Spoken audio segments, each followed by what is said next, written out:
Former NBA player Rashad Mccants exposed the RBA for the RBA draft being rigged. So Rashad Mccants did a sit-down interview with a popular YouTuber by the name Antonio McDaniels. Is that his name? Hold on.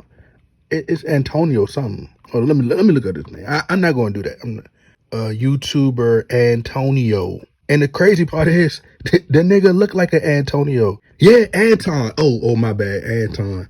I said Antonio Daniels. I think that's a football player. Anton did a sit-down interview with Rashad Mccants. In my opinion, I believe that he watched a few of my videos. It's all starting to make sense to people that the RBA is rigged. He kind of like was leading him into the question by saying that LeBron James, his story was almost too good to be true. LeBron James being from Cleveland, being drafted from Cleveland, and so on and so forth. But Rashad Mccants exposed the RBA for what we already knew, which is that the RBA is rigged. But I'm going to allow you guys to listen to him, and I'm going to come back and give my thoughts. I was telling my guy that I think that the NBA is completely rigged. Completely rigged. All the way. And he said, why you say that? I said, well, Victor Wembanyama, like, how could he fall into San Antonio, right? How is that possible? How did LeBron James fall into Cleveland? Like, it doesn't seem logical, right? Right. And so considering that, the politics, the marketing, and everything involved, do you think that was purposeful, that you actually fell to 14 versus being drafted at the time or being projected to go where you were supposed to go? Well, you look at the rigged side of it, what you're talking about. At that particular moment, Portland had the third pick. Okay. And it was between myself, Nate Robinson, and Martell Webster. Martell Webster was an Oregon guy, Washington guy, Seattle guy, so was Nate Robinson. I'm a North Carolina guy. So it would make sense for the fans, for the North crowd, Carolina all day long. It would make sense for them to draft me to Portland when I'm not going to carry my fan base there. Yeah. Because it's from North Carolina. Yeah. Their fan bases are right there in the city. Yeah, that made makes sense for them, right? So when you talk about rigged, everyone kind of knew when everyone placed all the cards on the table who was going to go where based on their needs and what they wanted. So me going 14th and me going on that stage, I'm feeling good, but I'm disappointed at the same time. But then I get on stage and David Stern is looking this way, as if he didn't just call my name, as if he didn't. It's not my day. This is my day I've been waiting for. And I had to tap him on the shoulder because he wasn't paying attention. And it was one of the more That's crazy. It was the more iconic moments in sports. Now you about to make me go back and relook at that. Oh yeah. 2005 draft. And this was one of the rare moments. Stephen A. Smith said a lot of good stuff about me leading up to it. And he was actually mad because I had slipped so far. He was like, he's a champion. Yeah. He led the, all this kind of stuff. And for David Stern to be, turned around, I had to tap him on the shoulder on my moment. He never messed up 21 years of doing the draft. Bro, the reason that you had to tap David Stern on the shoulder, Mccants, I'm sorry to tell you, bro, but David Stern just thought you was ugly. He could not stare in your face. That's what it was. He's just like, this nigga, I can't even look at this nigga face. Because the dude is probably a robot or an alien, for one. Rashad Mccants, David Stern wasn't programmed to be concerned about you because it was in the script for him to not care because you wasn't important. Your name is Rashad Mccants. McCan't get David Stern attention. McCan't believe that it's not rigged for you to go higher in the draft. McCan't defeat LeBron James. It wasn't scripted for you to defeat LeBron, brother. McCan't get far in your NBA career. Just all jokes, man. This is pure entertainment. But he's not being entirely truthful because he's a part of the script also. It was scripted for him to be thrown out the game so LeBron James could have an advantage. David Stern, he cared about LeBron James. He already knew, it was already in the script for you to be set up against LeBron James, and they was going to throw you out, and it was going to give them advantage. They already knew years ahead. You knew the script years ahead, so don't even try to fake, brother. And then you try to use the excuse saying, I'm a North Carolina guy. They didn't need me in Oregon. Negro. If Michael Jordan played in North Carolina and won the championship, he went to Chicago. Damian Lillard ain't from Oregon. He from Oakland. I guess they got their O's mixed up, huh? So the RBA draft is not just pure entertainment. It's a comedy show. It's a comedy show.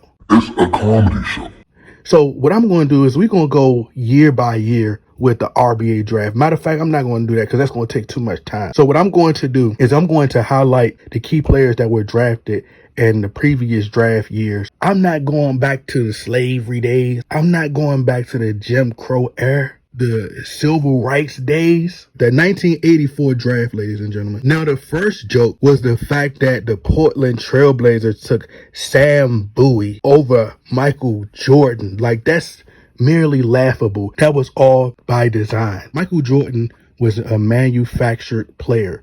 He was the manufactured GOAT, no different than LeBron James, right? And I like Michael Jordan, no different than Kobe Bryant. It's like WWE to me now. I don't have my feelings invested in a certain player. But I'm just ready to go to sleep. At this point, I'm just ready to go to sleep and wake up in the metaverse. I feel like the regular world no longer has nothing to offer. And I ain't trying to say that like I'm trying to die or something, but I feel like it's boring now because sports, you understand it is rigged. The team that they want to win, it's like, let's get back to something. I want something new, something more adventurous. This is starting to get boring now. We already know the outcomes is predictable. We knew LeBron James was going to win the in-season tournament. But come on, bro. Sam Bowie over Michael Jordan. Michael Jordan was scripted to win 6 championships, 5 regular season MVPs, 6 NBA Finals MVPs. So he was the golden standard of the RBA. He had the most perfect storylines.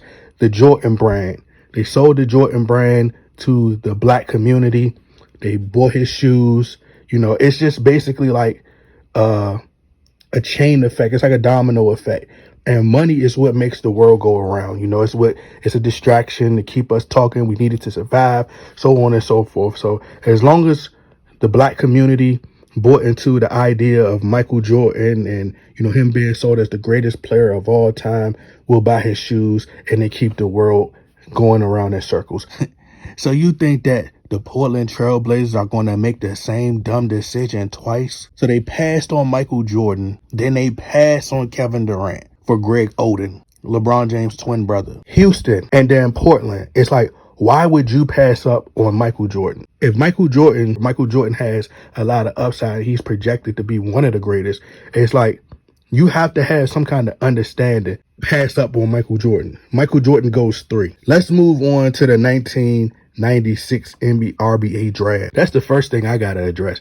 If you're Charlotte, if Kobe Bryant wants to leave, he's not going where he wants to go. I'm pretty sure he wanted to go to the Los Angeles Lakers, but it was scripted for Kobe Bryant to go to the Los Angeles Lakers. That's how you know it was all scripted. Because there's this correlation, there's this connection with Kobe Bryant and Steph Curry with their fathers playing in the RBA, right? Steph Curry's father, Wardell Curry, Dale Curry, he was drafted by the Utah Jazz. Then he eventually went to the Charlotte Hornets and came off the bench. Remember, this is Steph Curry's father. Kobe Bryant's father, on the other hand, was drafted by the Golden State Warriors, although he never suited up and played for the Golden State Warriors, similar to how Kobe Bryant was drafted by the Charlotte Hornets, where Dale Curry played for. He never suited up. He was traded to the Los Angeles Lakers, just how Kobe's father was traded from the Golden State Warriors to the Philadelphia 76ers. And also, Dale Curry started his career with the Utah Jazz. Kobe Bryant ended his career playing the Utah Jazz in his last game. Is it a coincidence? Who knows? It's all theater, sports theater. It's all scripted. Let's go to the 2003 draft. We already showed you guys how scripted that draft is, but I just want to go to the most standout draft classes. So Detroit Pistons, you passed up on Carmelo Anthony, Chris Bosh, and Dwayne Wade. So if you're the Chicago Bulls, you seeing that the Cleveland Cavaliers are going with their hometown hero. Why not trade the 7th pick for Dwayne Wade? Tell Detroit, since y'all going to take Darko Milicic, since you're going to take an unknown guy that's still going to be down at number 7, we just going to trade up. Just give us the number 2 pick. Since you don't know what to do with it, just give us the number 2 pick and we'll just select Dwayne Wade. So they passed up on a ton of good players. LeBron James went home. Like it's scripted, bro. It's rigged. But even fast forward to the 2009 draft, Steph Curry was one of, and it still is, one of my favorite players. But I would be delusional if I were to sit up here and do 5,000 videos a day about LeBron James and the RBA being rigged, but not mention Steph Curry. Now, one of the obvious rigs is not being drafted by New York. We hear this same storyline over and over. New York just passing up on so many players, Trae Young, and then you will constantly hear these be the sheep. These are like the bots. They believe whatever the media tells them. So their go-to response is when you bring up the RBA being rigged, their response is always, well, if the NBA was rigged, don't you think the New York Knicks would get the #1 pick every year? So my counter is, well, don't you think maybe that's the reason why they don't give the New York Knicks the pick every year? Because if they did give them the pick every year, dummy, then you would know it was rigged, right? Like, it's just common sense. So they're not going to give the Knicks the pick every single year, because then you would know Steph Curry. He's just a modern day Harlem Globetrotter type player. But nobody's going to pass up on Steph Curry. If you have a higher pick, you're not going to pass up on Steph Curry. Even if Steph Curry isn't going to be half of what he is now. You got a glimpse of seeing that Steph Curry is a really great shooter. That's all you know. That's all you need. So whether Steph Curry comes off the bench, you find a role for somebody that can shoot. You know that he can shoot. So it's rigged. Why would you pass up on Steph Curry? Same thing with Trae Young. Trae Young can really score the ball that he can shoot. If you go to a Knicks game, I seen that it was a picture surfacing around. It was giving fans paper of when to boo Trae Young. So all this stuff is scripted. It's to play on your emotions and make you upset the fact that you passed up on Steph Curry and you passed up on Trae Young. That's why these guys go off when they play against the New York Knicks. It's got to be some kind of conspiracy.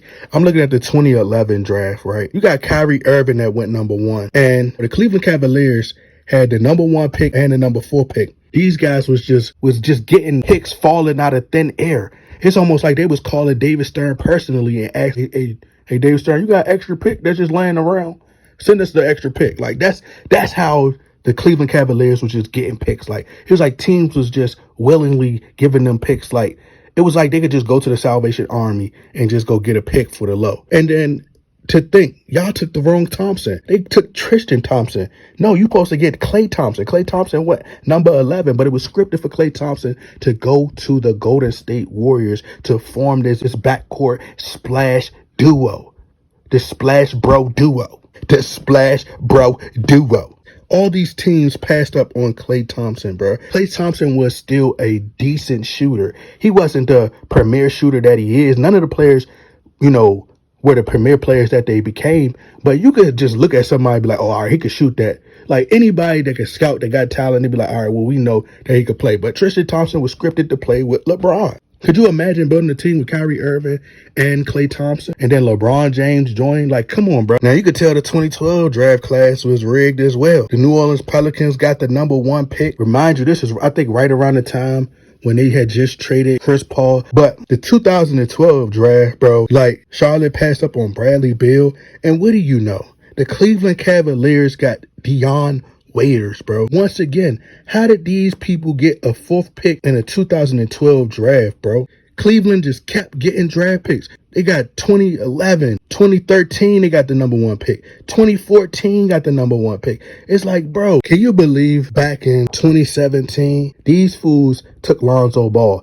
Even back then, I was saying Lonzo Ball was overrated. He didn't have no jump shot. He had the ugliest form of all time. And I knew Lonzo Ball was going to be trash. He reminded me of Screech that was on the basketball floor. I always said back then that LaMelo Ball was going to be far better than Lonzo Ball. When you have basketball knowledge, you can see it right in front of you. I had people back then telling me, you don't know what you're talking about. Lonzo was so caught up into the hype because Magic Johnson was trying to recreate another version of himself. He was trying to create the light-skinned Magic Johnson.